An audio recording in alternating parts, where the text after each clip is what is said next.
preparó, que eran malhechores para ser muertos. Y cuando llegaron al lugar llamado de la Calavera, le crucificaron allí y a los malhechores, uno a la derecha y otro a la izquierda. Y Jesús decía: Padre, perdónalos, porque no saben lo que hacen. Y repartieron entre sí sus vestidos, echando suertes. Y el pueblo estaba mirando, y aún los gobernantes se burlaban de él, diciendo: a otro salvó, sálvese a sí mismo, y este es el Cristo, el escogido de Dios. Los soldados también le escarnecían, acercándose y presentándoles vinagre, y diciendo: si tú eres el rey de los judíos, sálvate a ti mismo. Había también sobre él un título escrito con letras griegas, latinas y hebreas: este es el rey de los judíos. Y uno de los malhechores que estaba colgado le injuriaba, diciendo: si tú eres el Cristo, sálvate a ti mismo y a nosotros. Respondiendo el otro, le reprendió diciendo: ni aún temes tú a Dios, estando en la misma condenación. Nosotros, a la verdad, justamente padecemos, porque recibimos lo que merecieron nuestros hechos, mas este ningún mal hizo. Y dijo a Jesús: acuérdate de mí cuando vengas en tu reino. Entonces Jesús le dijo: de cierto te digo que hoy estarás conmigo en el paraíso. Cuando era como la hora sexta, hubo tinieblas sobre toda la tierra hasta la hora novena. Y el sol se oscureció, y el velo del templo se rasgó por la mitad. Entonces Jesús, clamando a gran voz, dijo: Padre, en tus manos encomiendo mi espíritu. Y habiendo dicho esto, expiró. Es tremenda palabra de Dios, hermosa palabra de Dios. Pueden sentarse, mis amados hermanos. Y el día de ayer estábamos, mi esposo y yo, meditando, estábamos en el patio sentados ahí en la casa de los hermanos Morales, estamos quedando en su casa, ¿verdad? Y nos sentamos a lonchar, mi esposo y yo le dije: fíjate que tenemos en la junta la reunión de las mujeres, ya pronto, estamos esperando que Matita regresara, ¿verdad? Y yo le decía: y yo quiero, pues, hacer un tema que hable de todo el día, de lo que es la Semana Santa. Y entonces, nos pusimos a platicar, hermanos, nos pusimos a platicar y dialogar, y yo le decía que el tema, yo creo que se llama por sus llagas fuimos sanados, ¿verdad? Por sus llagas fuimos nosotros sanados, ¿verdad? Y empezamos a platicar y él me decía: pues puedes decir esto y puedes decir aquello. Yo le decía: gracias, sí, tienes razón lo que yo puedo decir, pero Dios ya me dio lo que yo tengo que decir, ¿verdad? Y cada uno, hermanos, nosotros damos énfasis y aplicamos los pasajes bíblicos a lo que Dios nos ha dado, a nuestro ministerio que Dios nos ha dado. Y yo siempre le voy a dar un énfasis y una aplicación a lo que es la realidad de lo que sufrió nuestro Señor Jesucristo, hermanos.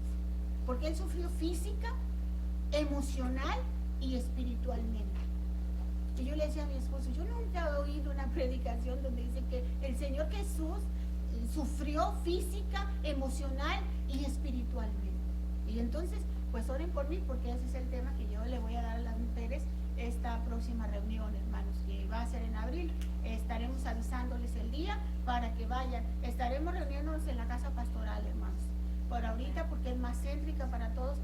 Se pone muy bonito, hermanos, para que vengan, tómense su tiempo, mujeres, y vengan, por favor. Lo único que se batalla es por el estacionamiento, pero donde quiera batallamos por estacionamiento, ¿verdad? Pero si ustedes llegan, hermanos, de veras que se van a gozar y va a ser de mucha bendición. Pero realmente sabemos lo que el Señor Jesús de verdad sufrió. Pues vamos a estudiar un poquito más sobre esto, hermanos. Entonces, agradezco a Dios porque pues nos da esta palabra viva y eficaz, hermanos, y pues vamos a tener esta oración para dejarle el tiempo a nuestro pastor.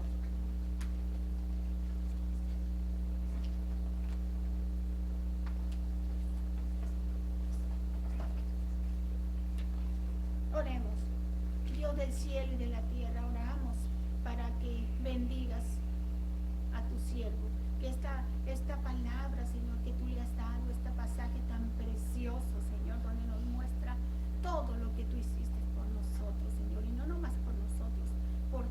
aquel que quiera, Señor, ser salvo, por aquel que quiera recibir vida eterna, Padre. Tú estás haciendo la invitación. Usa tu siervo con poder para que esta palabra que tú le has dado pueda bendecirnos a nosotros y a todos los oyentes y a todos los que puedan, Señor, recibir este mensaje. En el nombre de tu amado Hijo Jesucristo te lo pido. Amén. Muy bien, muchas gracias, hermana Argelia.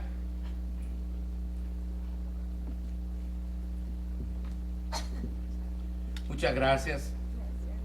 Y pues, mis hermanos, este pasaje que leímos nos recuerda lo que pasó durante la Semana Santa, hermanos, especialmente el día que crucificaron a nuestro Señor Jesucristo.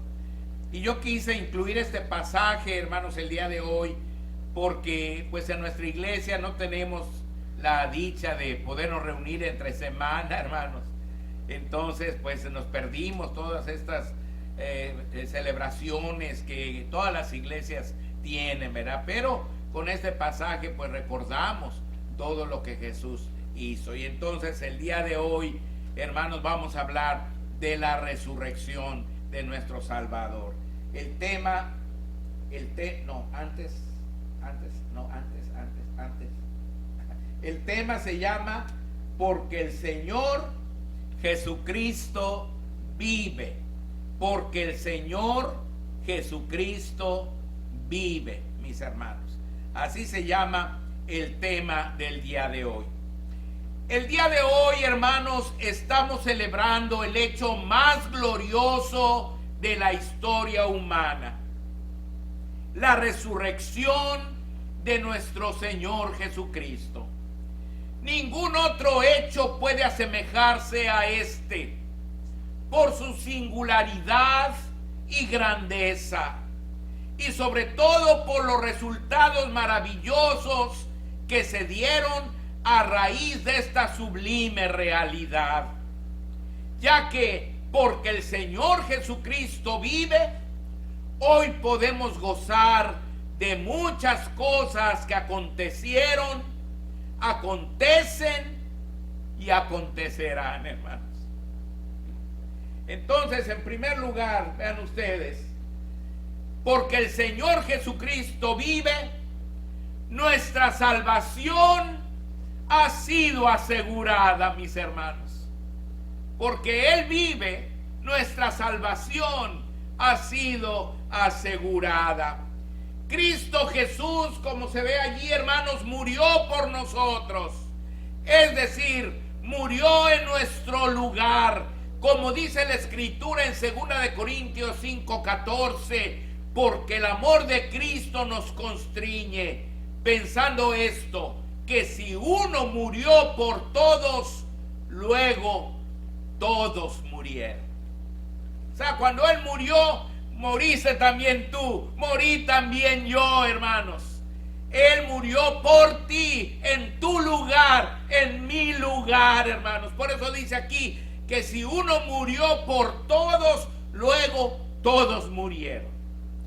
¿Verdad que implica que si nuestro Señor hubiera quedado muerto, nosotros también estuviéramos muertos, hermanos? Si Él se hubiera quedado muerto, nosotros también seguiríamos muertos en nuestros delitos y pecados. Pero nuestro Señor Jesucristo resucitó, completando así nuestra salvación. Y entonces, porque Él vive, nosotros también viviremos, hermanos. Porque Él vive, nosotros también viviremos.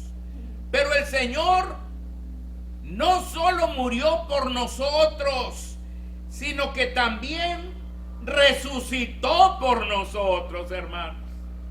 Resucitó por nosotros, para que así como pagó nuestros pecados al morir, nos resucite cuando regrese por nosotros, hermanos. Dice la Biblia en 1 Corintios 15, 20 al 23, mas ahora Cristo ha resucitado de los muertos, primicias de los que durmieron es hecho, porque por cuanto la muerte entró por un hombre, también por un hombre la resurrección de los muertos. Porque así como en Adán todos mueren, también en Cristo todos serán vivificados, cada uno en su debido orden. Cristo las primicias, luego los que son de Cristo en su venida. Y hermanos, aquí nos recordamos de que cuando Él regrese, dice la Biblia, que los muertos van a resucitar, hermanos.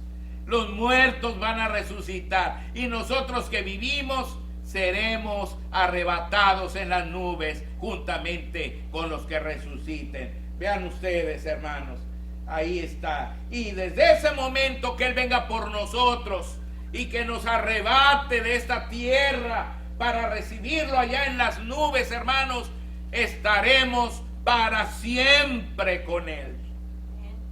Ya nunca más nos vamos a apartar de nuestro Señor, hermanos. Porque Él resucitó, hermanos, porque Cristo vive, nuestra salvación ha sido completada. En 1 Corintios 4, 16 al 18 dice: porque el Señor mismo, con voz de mando, con voz de arcángel y con trompeta de Dios, descenderá del cielo, y los muertos en Cristo resucitarán primero. Luego nosotros, los que vivimos, los que hayamos quedado, seremos arrebatados juntamente con ellos en las nubes para recibir al Señor en el aire, y así estaremos siempre con el Señor. Por tanto, alentaos los unos a los otros con estas palabras. Vean ustedes, hermanos, qué preciosa realidad, qué preciosa realidad. Él va a venir por nosotros, así como se ve allí en esa foto, hermanos. Vamos a ser arrebatados de este mundo, le vamos a recibir en las nubes, y desde ese momento ya nunca nos vamos a apartar de nuestro Señor. Estaremos con Él para siempre, porque Jesucristo vive, hermanos, porque el Señor Jesucristo vive. Entonces esa salvación será una realidad. Por eso la palabra de Dios asegura que el postrer enemigo que será destruido es la muerte, hermanos. Es la muerte. Hoy día, hermanos, todos hemos asistido a muchos sepelios, hermanos, de seres queridos, de conocidos, de amigos.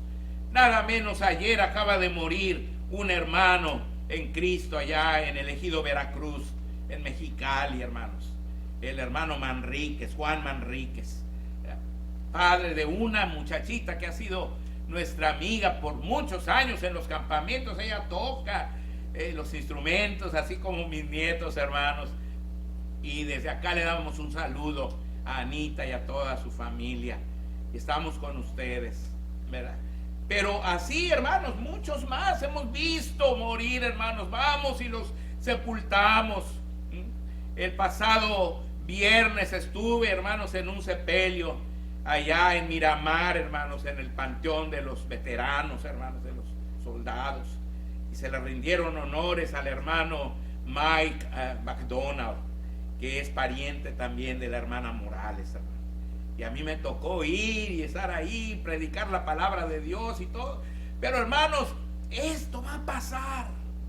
Porque, hermanos, la muerte, así como Cristo resucitó, un día usted y yo vamos a resucitar. Y todos los que murieron en Cristo van a resucitar también.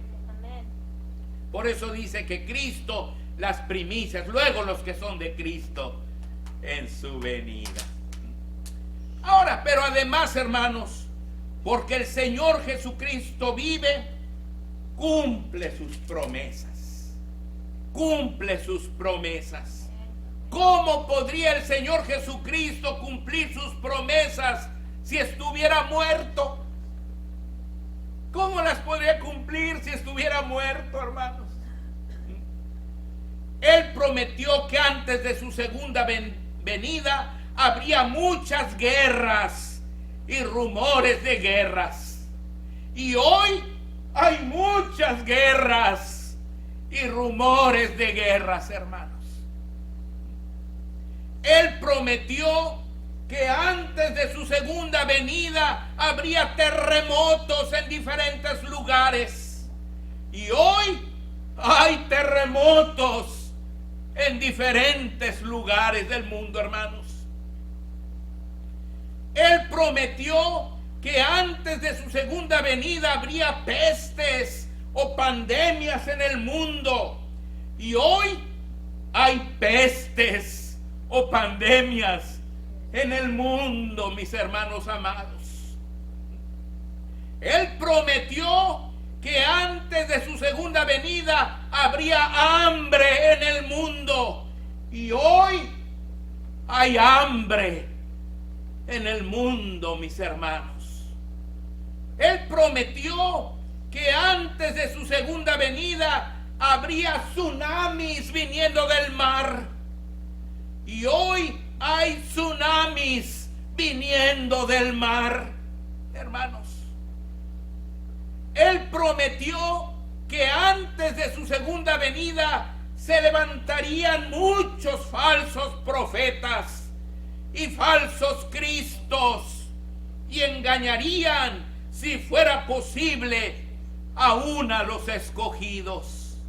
Y hoy se han levantado muchos falsos profetas y muchos falsos cristos que están engañando aún a los escogidos, hermanos. Él prometió que antes de su segunda venida el amor de muchos se enfriaría. Y hoy el amor de muchos se ha enfriado, hermanos. Él prometió que antes de su segunda venida se levantarían los padres contra sus hijos y los hijos contra sus padres. Y hoy se han levantado los padres contra sus hijos y los hijos contra sus padres, mis hermanos. Él prometió que antes de su segunda venida el sol se oscurecería y la luna se pondría roja como sangre. Y hoy el sol se ha estado oscureciendo y la luna se ha estado poniendo roja como sangre, mis hermanos. Él prometió que antes de su segunda venida volverían los días de Noé, cuando el mundo estaba lleno de violencia y los corazones de los hombres de continuo buscaban solamente el mal. Y hoy día los días de Noé han vuelto, pues el mundo está lleno de violencia y los corazones de los hombres de continuo buscan solamente el mal, hermanos.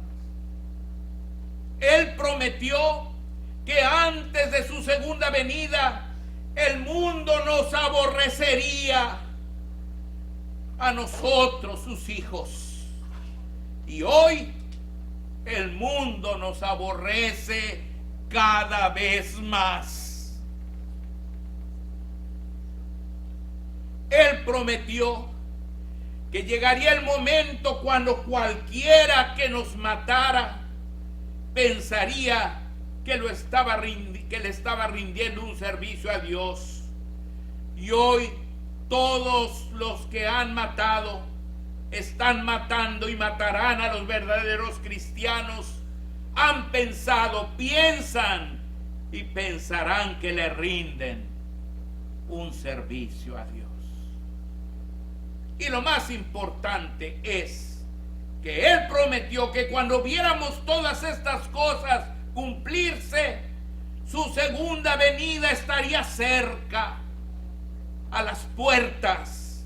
Y hoy todo se está cumpliendo delante de nuestros ojos, por lo que sabemos que su segunda venida está cerca a las puertas. Él prometió, mis hermanos, que se iría y prepararía un lugar para nosotros en la casa de su Padre. Y Él lo ha preparado. Lo ha preparado, hermanos. Él prometió que después de prepararnos lugar en la casa de su Padre, vendría otra vez y nos tomaría a Él mismo para que donde Él está, nosotros también estemos. Y Él está por venir por nosotros para llevarnos a las mansiones que ha preparado. Él prometió que así como la higuera, cuando empieza a tener hojas, anuncia que el verano está cerca, así cuando viéramos todas estas cosas, sabríamos que estarían anunciando su segunda venida. Hermanos, pero también, aparte de que porque el Señor Jesucristo vive, mis hermanos, porque el Señor Jesucristo vive, nuestra salvación ha sido asegurada. Y aparte de porque el Señor Jesucristo vive, cumple sus promesas. Hermanos, porque el Señor Jesucristo vive, Él es la única cabeza de la iglesia. Él es la única cabeza de la iglesia, mis hermanos.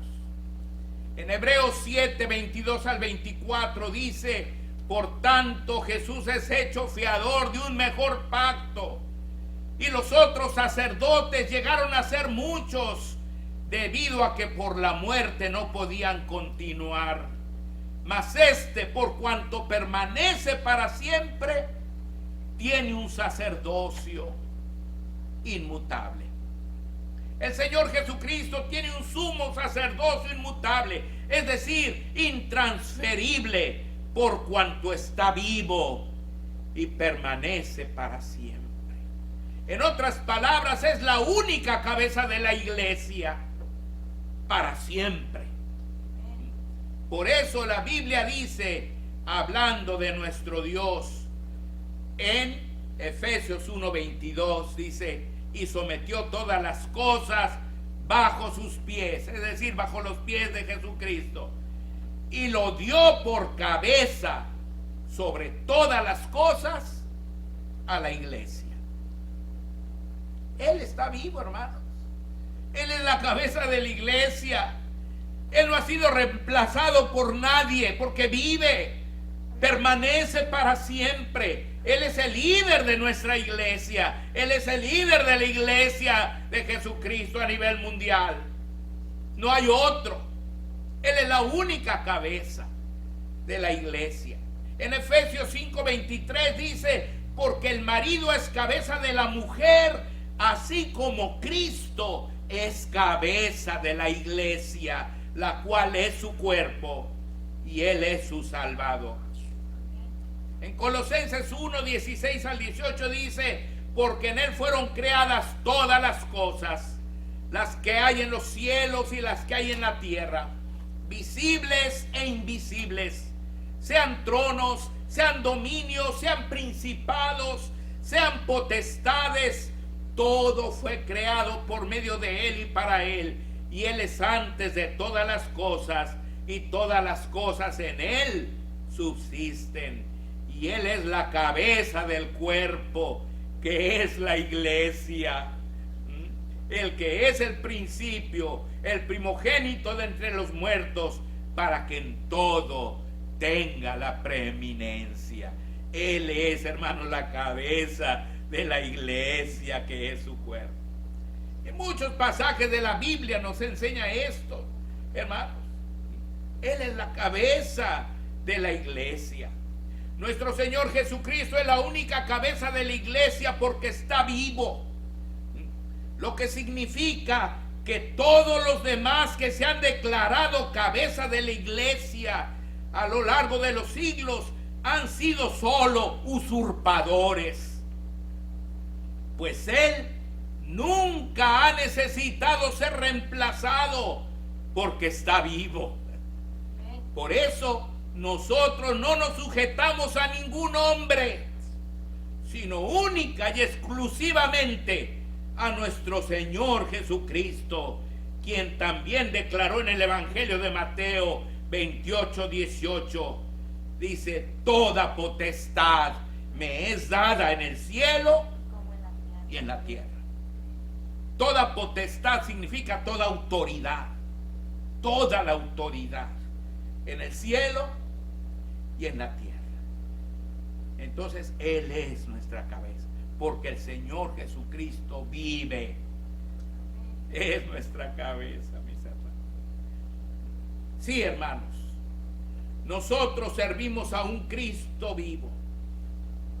Por eso no lo representamos muerto, porque Él resucitó y está sentado a la diestra de Dios Padre Todopoderoso. Él resucitó para no morir más.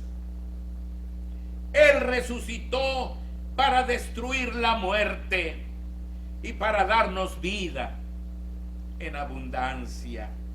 Una vida eterna donde no habrá más llanto, ni dolor, ni clamor, y donde nos gozaremos eternamente con Él y en la presencia del Padre Todopoderoso y de su Santo Espíritu.